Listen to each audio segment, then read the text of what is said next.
tell me, do we get what we deserve? Oh, we get what we deserve. And where down we go, oh, oh, oh, oh, oh, where down we go, oh, oh, oh, oh, so where down we go, oh, oh, way down we go. Oh, you let your feet run wild. Thomas, come as we all fall, go down. Yeah, but for the fall, ooh, my heart, do you dare to look me right in the eyes? Yeah. Oh, 'cause they will run you down, down to the door. Yeah, someday we'll run you down, down to you fall.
The grass is just a little bit tall.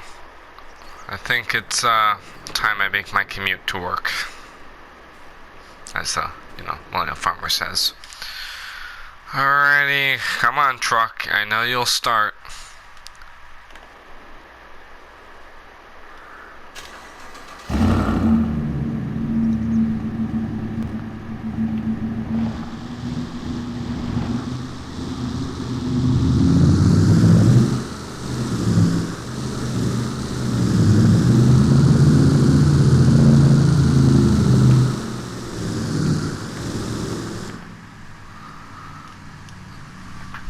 Well, that's the sound of the truck.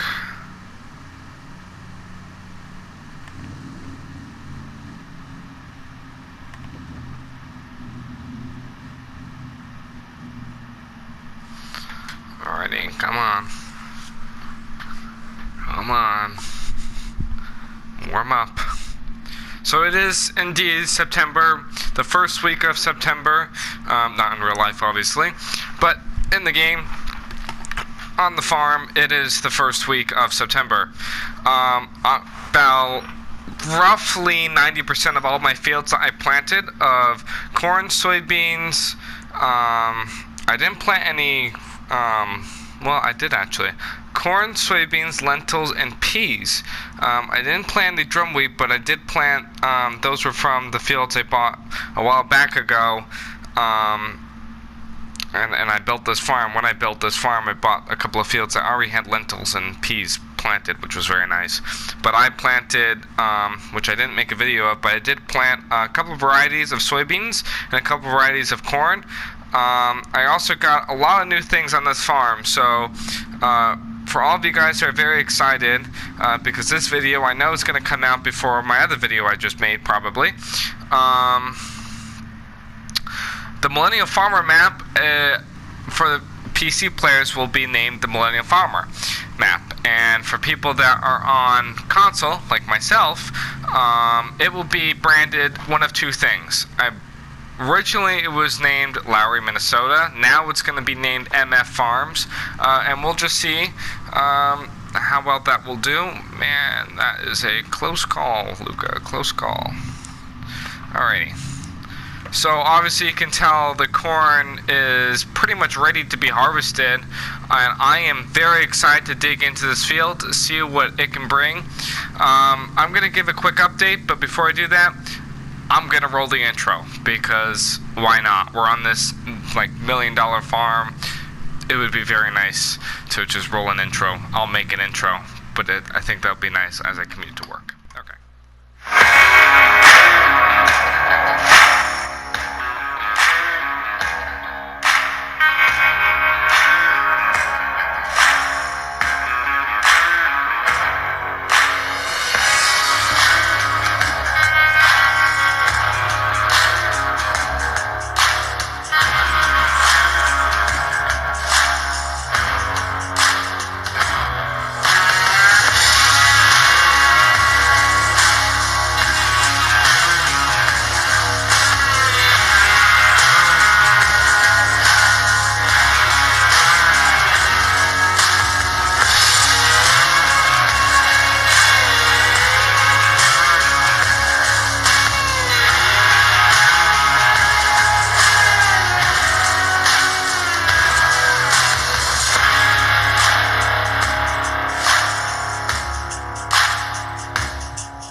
Well then, now that that was all taken care of, and I got that lovely, roughly minute intro, that took me a little bit, but that's okay.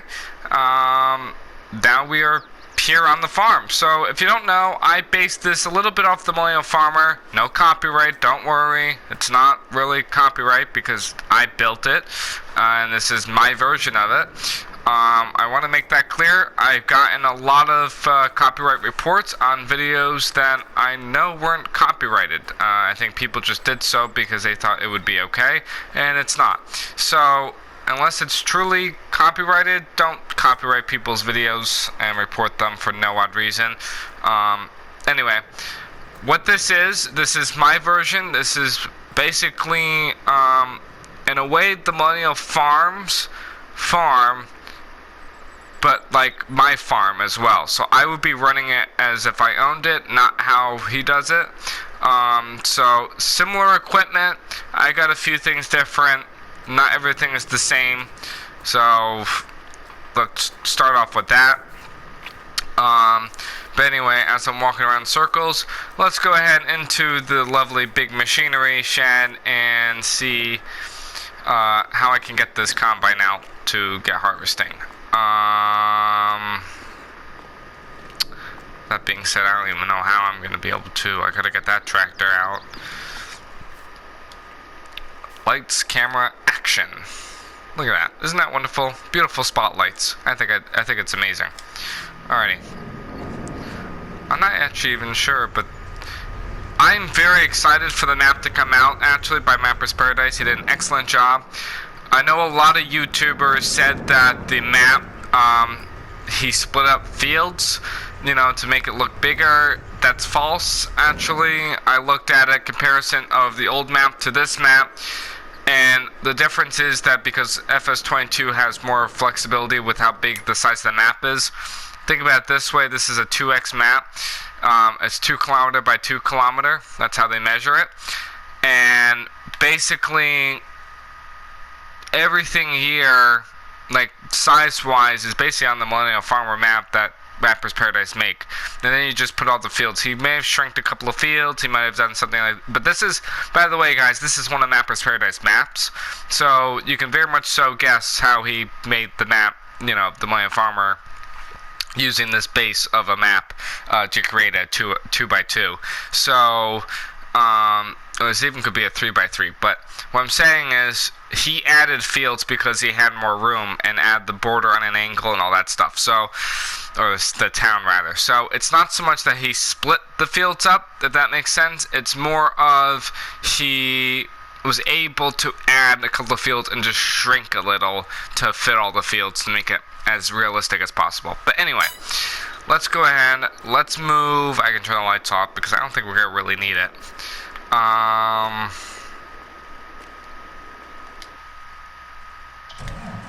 Wow. It starts right up. See, I don't know what Zach's problem is on his farm. My machinery works just fine. His, I don't know. There must be something on his farm that makes all the batteries go dead and when he buys it, I guess. I don't know.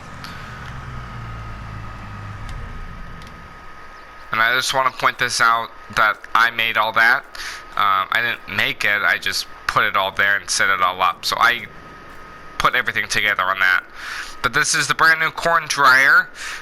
Definitely not what he has, but similar. And I just added over here where there was space, and I add the augers, and I even added the drop load, so I can just drop corn directly into the grain dryer, and it'll be beautiful. And then I can pick it up and drop it actually in one of the bins. Anyway,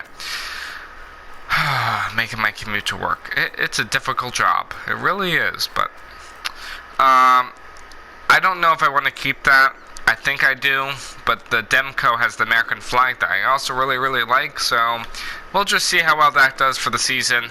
Hopefully it does well. I won't be surprised if it doesn't.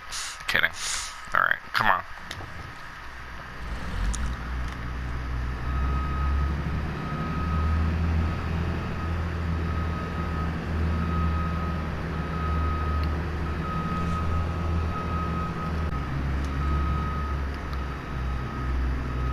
Next. Backing the second combine out without running into anything.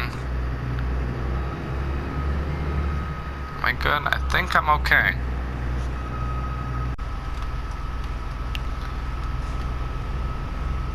So, as I just realized, I'm not going to be doing corn just yet. Even though I want to try the corn dryer and see if everything works. I was actually going to try and do the pea field that's right behind us on the left. And I was going to do it the 9870 and the 40-foot head, except, not the 40-foot head, but I was actually going to get the corn header from behind there. And, well, that header's in the way. And that header is for this combine. So what I'm actually going to do, since, oh, the header fell off, nice. Nate's going to go ahead and he's going to disconnect it as I am waiting here. My Ring doorbell keeps going off, nice. Ring camera. For all you people that have that and Simply Safe, I'm sure you know what a pain it is to get notifications. Kidding, of course, you know. Alrighty. Oh, I know what I gotta do first before I can even hook to this. We're gonna start off with peas. I'm gonna get this header because why not? And before I can even do that, I think I gotta unfold the combine.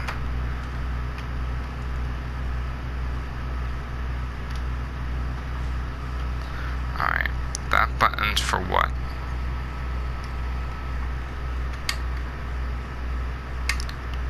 I think that's for the spout. Alright, so that's for the that. Now for that. How do you guys look and see how it opens? It's the big top. Alrighty. That's there. If I just did that, I think then that just drops. Okay, and then I could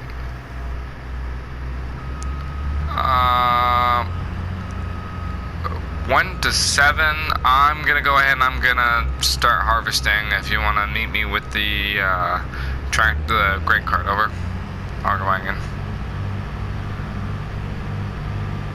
Alright, so I can't fit a 45-foot head. Oh, maybe I could. Luca, you may be able to fit a 45-foot head through here. No, I'm not. No, I'm not. I can see it. I am not. Well...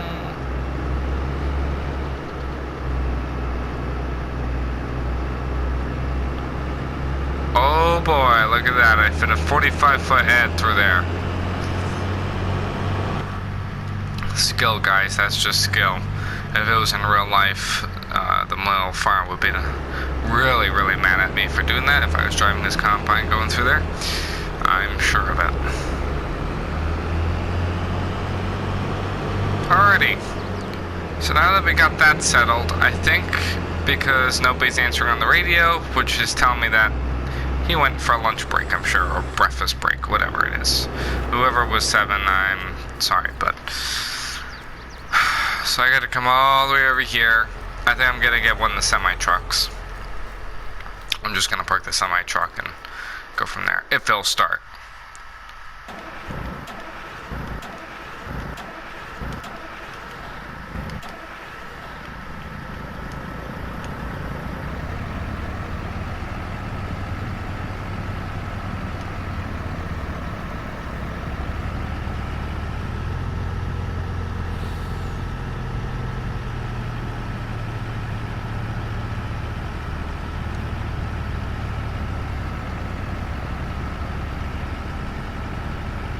For it to idle down. It's doing high idle because it's trying to lubricate the motor. There we go.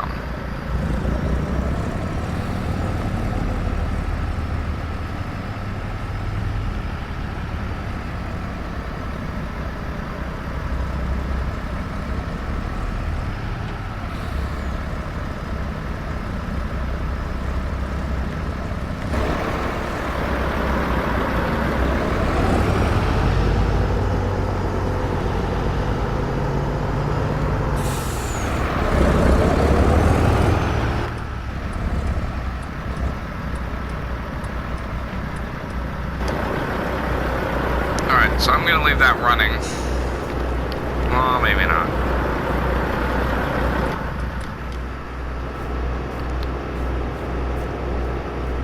Come here, you. Alright. Now, to adjust the header, I got to do this. Alright, so let's set my cruise control down to, let's see, right there. We'll do 7. Alright. Probably want to back and up a bit, yes? How does that look? Does that look about right? That looks about right. Alright. Now, we'll do 5. See what things I can damage. Alright, let's start going and opening up the field. I can already see I am probably screwing something up. I mean, messing something up, but it's okay. We're here to learn. Let's open up my yield map so I know exactly what heading I'm going.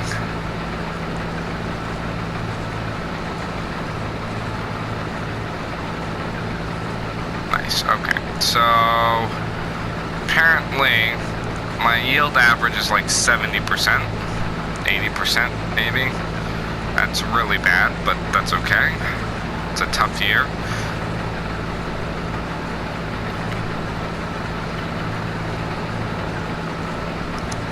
There's a lot of weeds here. Alright, so what I'm going to do, I'm going to shut it off. Not the combine, but the header. Well, I am very happy though because it is cutting the stem like nothing almost. Like it almost looks like there's nothing left. Wow. Alrighty.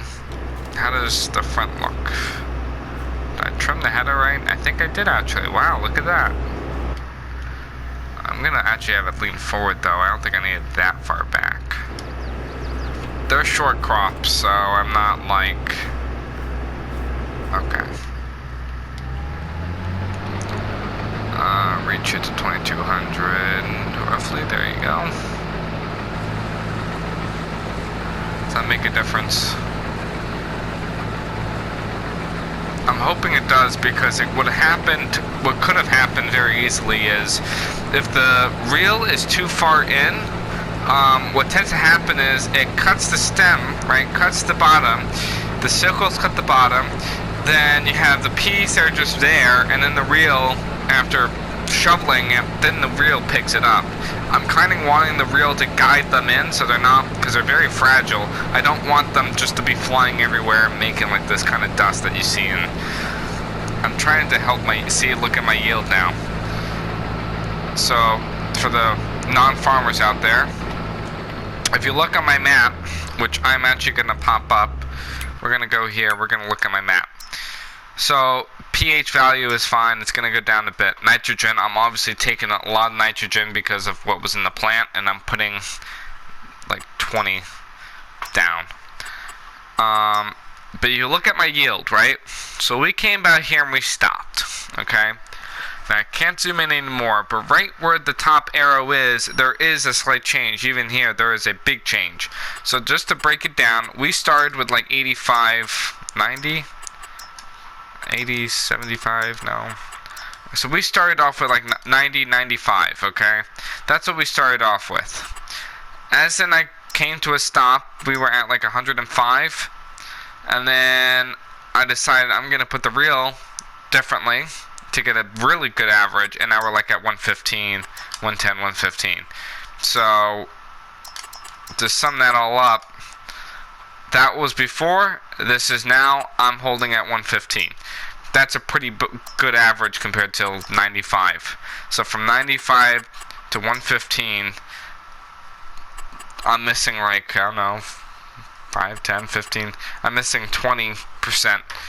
I got a 20% better average than, you know, doing whatever else. So that's always what you're looking for. What's my environmental detail? Oh, pH and subsoil, all that stuff. Okay.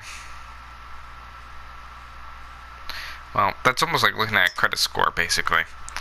So, that's just to show everybody, non-farmers, what we really like to see is just even small little changes. I'm sure, you know, a lot of farmers watching this know small changes can make a big difference. So me just moving my reel and fixing it to where, you know, it's going to pick up the crop a lot better, it's going to harvest the crop a lot better, and I'm not losing as much. My yield went up 20%. That's pretty darn good. Now, I don't see any 125%, and I don't see any 50%. The good news is I'm not seeing anything below 95. I may see like 90 here and there. There's a couple of spots with 90, but I'm not seeing anything below 90%, and I'm not seeing anything more, which I wish I saw more, like 120, 125, but I will take 90 as my lowest. I'm okay with that, and I will definitely take 115. That is for sure. So I just wanted to show you guys that, what a big difference it can make. So there's that. So we're gonna go ahead and I'm gonna back up here. So I just wanted to go over that with you guys and just let you guys know what my feelings are with that. Alright, so now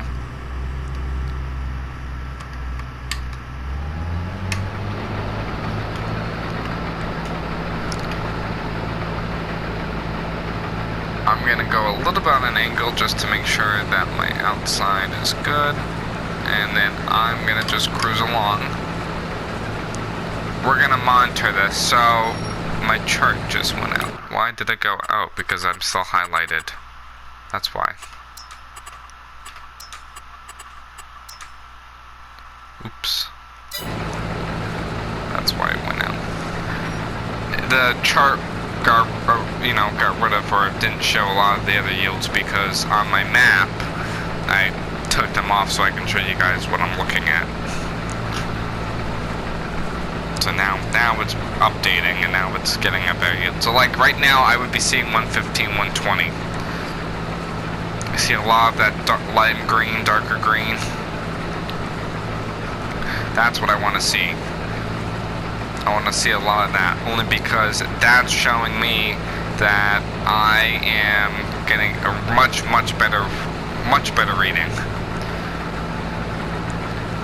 Now, if I look behind me, my grain sample isn't terrible either. What also helps with this, not only is it because it's an Airflex draper header, but it also has the carry wind system. You really don't need it with this one, but I had it because Millennial Farmer had it and it worked well, so I said, you know, I'm going to have it because I think it may work well. So, it works well.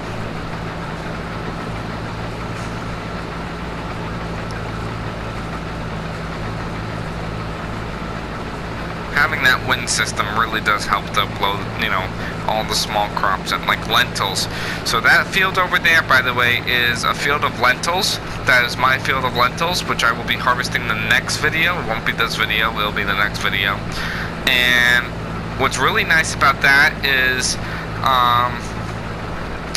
well, what's not so nice is that they're really short, but I can use the carry wind system on that a lot, and that really does help. So that's what's really good about having the carry wind system is, like those tiny crops like lentils, I use it, especially like with this head, you know, I really don't need it with peas, but the lentils, it's going to show a big difference.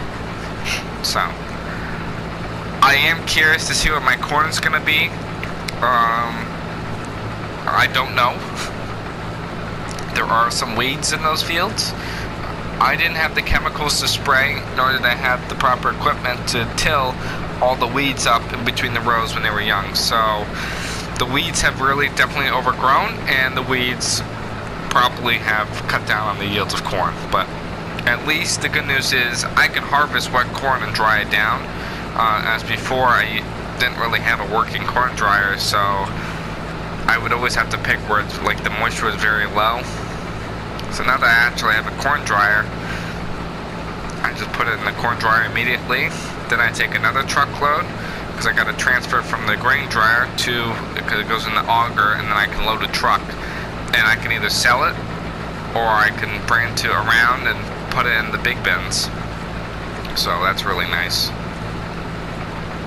Alrighty, so we got that. What I'm going to do now is I'm actually going to go the opposite direction. I know like half you guys are going to be like, what are you talking about? But, alrighty, so if I could, see my yield just went down there. Alright, don't run over any crops, Luca. Don't run over any crops. I'm sure I did.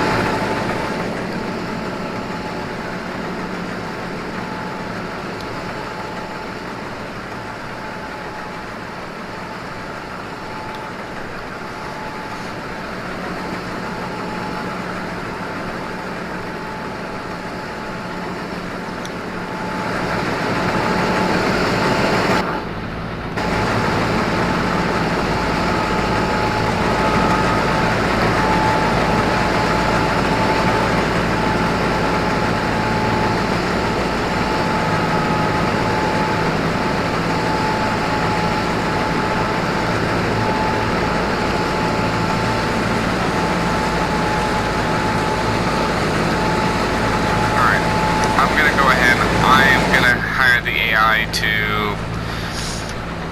do my GPS points so it'll keep a straight line, and I am actually going to get some harvest videos, and that may be it for today's video.